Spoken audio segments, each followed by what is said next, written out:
দেখতে পাচ্ছেন মিরপুর 10 বৃষ্টির ফলে গোলচক করে দেখেন হাঁটু সমান পানি। এরকম একটা রিক্সা যাচ্ছে, রিক্সার বন্দর পর্যন্ত পানি উঠছে, অনেক পানি রাস্তায় জমে রয়েছে।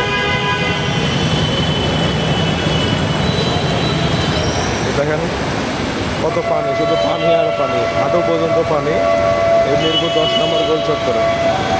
আমি এখন এই মুহূর্তে 10 নম্বর থেকে 12 নম্বর যে রাস্তাটা আছে সেই দিকে যাচ্ছি।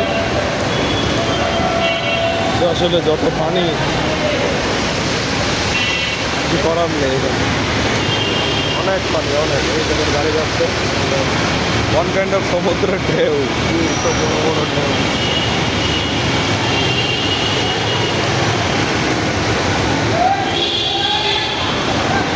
কি একটা অবস্থা।